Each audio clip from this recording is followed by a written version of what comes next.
எல்லாருக்கும் வணக்கம். நான் ஓம் பிரகாஷ் பேசுகிறேன். இது வரைக்கும் நீங்கள் இந்த சேனலை சப்ஸ்கிரைப் பண்ணிக்கோங்க. அது மட்டும் இல்லாமல் பக்கத்தில் இருக்க பெல் பட்டனையும் கிளிக் பண்ணி வச்சுக்கோங்க. அப்போ தான் நம்ம சேனலில் போகிற எல்லா வீடியோஸும் வந்து உங்களுக்கு நோட்டிஃபிகேஷனில் காமிக்கும். மேலும் ஜோதிடம் சம்மந்தமாக உங்கள் சொந்த ஜாதகத்தை பற்றி ஏதாவது கேள்வியோ அல்லது சந்தேகமோ இருந்துச்சு அப்படின்னா கீழே கமெண்ட் பாக்ஸில் கமெண்ட் பண்ணுங்கள். முடிஞ்ச வரைக்கும் எல்லா கமெண்ட்ஸ்க்கும் நான் ரிப்ளை பண்ணுறேங்க.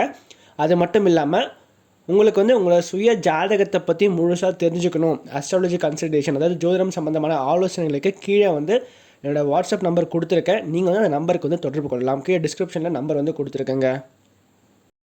நம்ம என்ன பார்க்க போகிறோம் அப்படின்னா, கன்னியா ராசியில் பிறந்தவங்களுக்கு 2024 ஆண்டு ஜூலை மாத ராசி பலன்களை பற்றி பார்க்க போகிறோம். இந்த ஜூலை மாதம் என்னென்ன மாற்றங்களை தரும், என்ன புது புது விஷயங்களுக்கு காத்துட்டு சொல்லி தெளிவாக பார்க்கலாம். அதோடு மட்டும் இல்லாமல் இந்த மாதம் குறிப்பாக 2 நபர்கள் நல்ல ஒரு ஆதாயம் நல்ல ஒரு ஏற்றமும் காத்துட்டு இருக்கு. அது யாருன்னு சொல்லி தெளிவாக பார்க்கலாம் வாங்க. கன்னியா ராசி அதிபதி யாருன்னு பார்த்தீங்கன்னா புதன். கன்னியா ராசி கால புருஷனுக்கு 6வது ராசியா வருதுங்க. நட்சத்திரங்களை பொறுத்த வரைக்கும் கன்னி ராசியில உத்திரம் 2, 3 மற்றும் 4ஆம் பாதமும், ஹஸ்தம் முதல் 4 அட்சர பாதங்களையும், சித்திரை முதல் 2 அட்சர பாதங்களையும் கொண்டுள்ள ஒரு ராசி தாங்க இந்த கன்னியா ராசி. கன்னியா ராசிக்காரங்களை பொறுத்த வரைக்கும் இந்த மாதம் பார்த்தீங்கன்னா இந்த மாதத்திய முதல் பகுதி ரொம்ப நல்லா இருக்கு அப்படின்னு சொல்லாங்க. 2வது பகுதியில வந்து பார்த்தீங்கன்னா ராசிக்கு 12ஆம் இடத்துல புதன் வந்து மறைகிறார். அது ஒரு மைனஸ் பாயிண்ட் அப்படிதான் சொல்லணும்.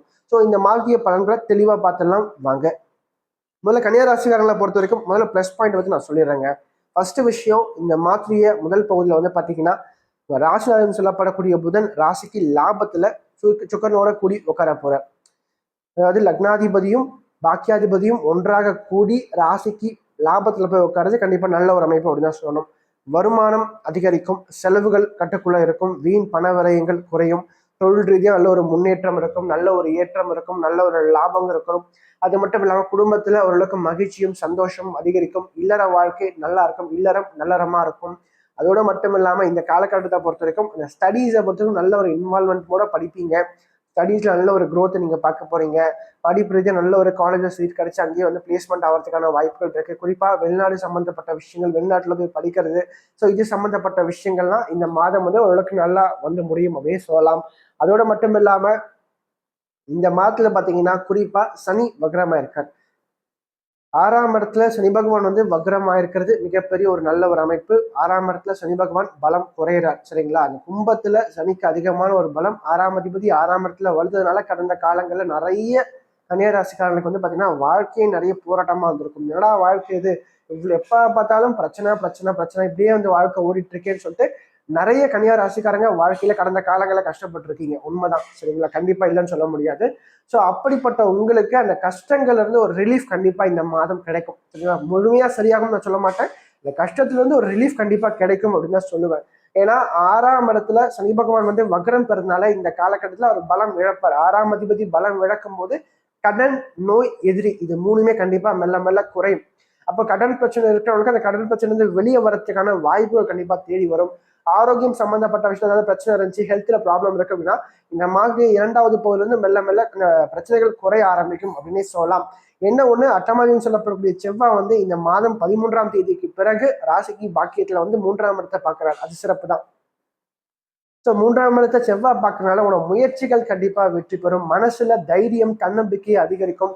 எந்த ஒரு சூழ்நிலையும் என்னால சமாளிக்க முடியுன்ற ஒரு எண்ணம் கண்டிப்பா மனசுல அலைமோதும். அதே மாதிரி கடவுள் வழிபாடு நிச்சயமா நல்ல பலன்களை அதிகமா உண்டு பண்ணி கொடுக்குங்க.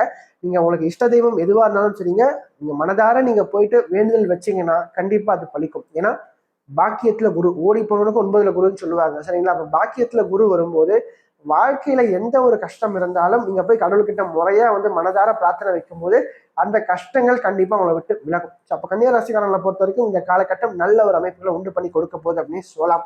அது மட்டும் இல்லாம இந்த காலகட்டத்துல வந்து பாத்தீங்கன்னா 3ஆம் இடம் வலுவா இருக்கனால இந்த வேலை சம்பந்தப்பட்ட விஷயங்கள், ஜாப்ல வந்து யாரெல்லாம் ஒரு சேஞ்சஸ்க்காக முயற்சி பண்ணிட்டு இருக்கீங்களோ அவங்க எல்லாருக்கும் அந்த மாற்றங்கள் தற்போது தேடி வரும். ஏன்னா 3ஆம் இடத்தையே பார்த்து வலுப்படுத்துறப்போ ரத்த பந்தம் சம்பந்தப்பட்ட உறவுலாம் நல்ல ஒரு ஏற்றம் கண்டிப்பா உண்டு. அவங்க வழியில நல்ல சாதகமான அமைப்புகள் காத்துட்டு இருக்கு. அதோட மட்டும் இல்லாம இந்த காலகட்டத்தை பொறுத்த வரைக்கும் இந்த 3 சொல்லக்கூடிய செவ்வாய் வந்து ரத்தக்காரனா வரதுனால இந்த காலகட்டம் நல்ல ஒரு ஏற்றத்தை கொடுக்கும். குறிப்பா இந்த மெடிக்கல் சம்பந்தப்பட்ட துறையில இருக்கிறவங்க, யூனிஃபார்ம் சர்வீஸ்ல இருக்கிறவங்க, போலீஸ், ராணுவம் இந்த சம்பந்தப்பட்ட துறையில இருக்கிறவங்க, ஆர்கிடெக்ட்ல இருக்கிறவங்க, இவங்க எல்லாருக்கும் இந்த காலகட்டம் நல்ல ஒரு ஏற்றம், நல்ல ஒரு வருமானம், நல்ல ஒரு லாபத்தை கண்டிப்பா உண்டு பண்ணி கொடுக்க போகுது அப்படின்னு சொல்லலாம். அது மட்டும் இல்லாம தந்தை வழி உறவுகளால் நல்ல ஒரு அனுகூலமான பலன்களையும் உங்களால இப்போ பார்க்க முடியும் அப்படின்னு சொல்லலாம்.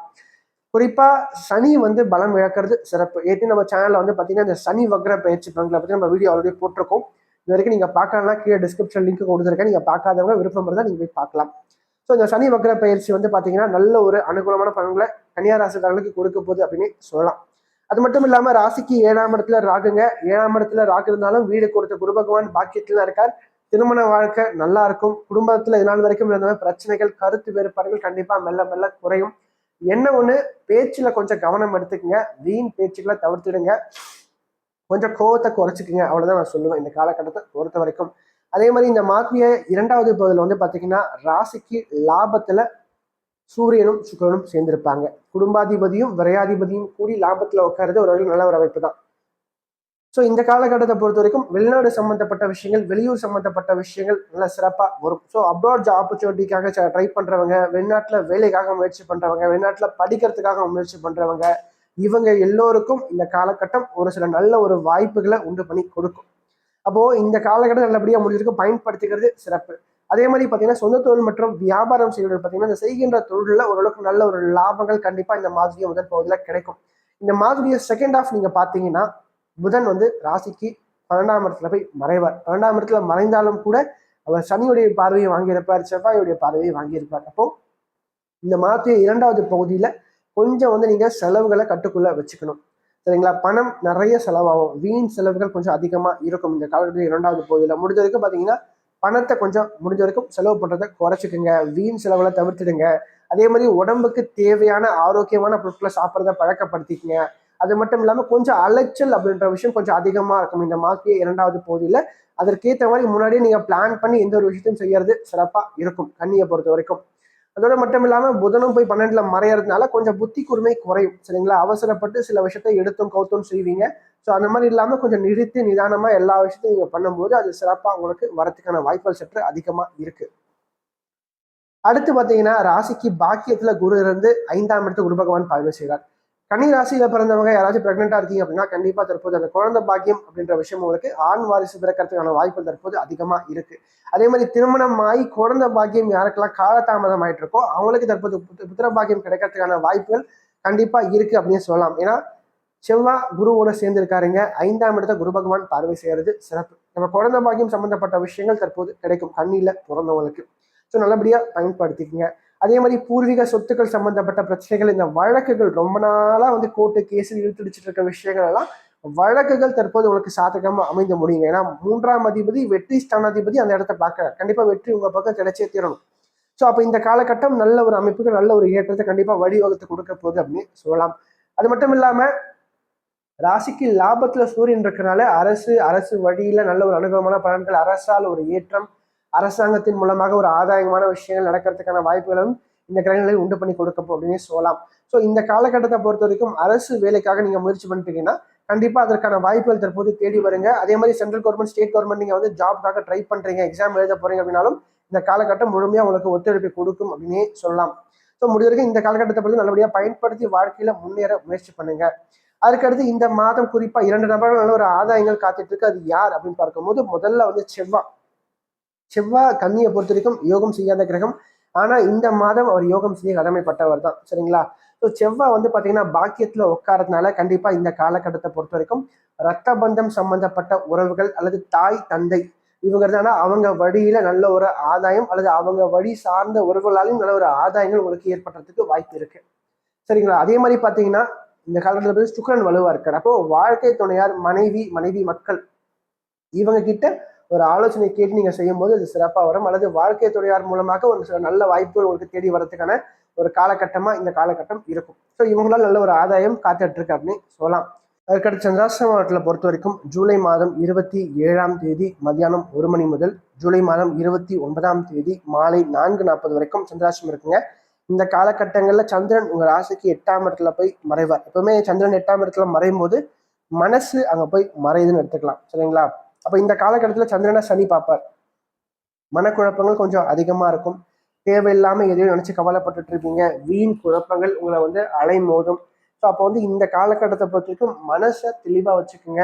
குறிப்பா முருகர் வழிபாடு அதிகமா பண்ணுங்க. இந்த காலகட்டத்தை பொறுத்த வரைக்கும் மருகளுடைய விஷ்ணு கோயிலுக்கோ அல்லது முருகர் கோயிலுக்கோ நீங்க கூட போயிட்டு வரலாம். அல்லது குலதெய்வ வழிபாடு பண்றதும் நல்ல ஒரு பலன்களை ஏற்படுத்தி கொடுக்கும். அப்போ இந்த நாட்கள்ல பணத்துல, அதாவது பண பரிவர்த்தனை பண்றது, பணம் யாரை கொடுக்கல் வாங்குற விஷயத்துல கொஞ்சம் கவனமா இருந்துக்குங்க இந்த நாட்கள்ல மட்டும். ஏன்னா லாபாதிபதி 8ல மறையறதுனால பணம் சார்ந்த விஷயத்துல கொஞ்சம் பிரச்சனை வரும். அப்போ இந்த காலகட்டத்துல முக்கியமான விஷயங்கள் தெளிவா நல்லா கேட்டுக்குங்க. முக்கியமான விஷயங்கள் பணம் சார்ந்த விஷயங்கள்ல கொஞ்சம் கவனம் நீங்க அதிகமா எடுத்துக்கணும். இந்த வீடியோ உங்களுக்கு பிடிச்சிருந்துச்சுன்னா லைக் பண்ணுங்க, கமெண்ட் பண்ணுங்க. அது மட்டும் இல்லாமல் உங்களோட ஃப்ரெண்ட்ஸுக்கும் சரி, உங்களோட ஃபேமிலிக்கும் இந்த வீடியோ ஷேர் பண்ணுங்க. ஏன்னா அவனோட வாழ்க்கையில கண்டிப்பா ஒரு மாற்றத்தை ஏற்படுத்தக்கூடிய வகையில் இந்த வீடியோ இருக்கும். குறிப்பா சொல்லப்போனால் கஷ்டத்தில் இருக்கக்கூடியவங்களுக்கு இந்த வீடியோ ஷேர் பண்ணுங்க. அவனோட வாழ்க்கையில் ஒரு தன்னம்பிக்கை ஊட்டுறதுக்காகவும் ஒரு மாற்றத்தை ஏற்படுத்தும் வகையில் இந்த வீடியோ நிச்சயமா அவனோட வாழ்க்கையில அமையும்.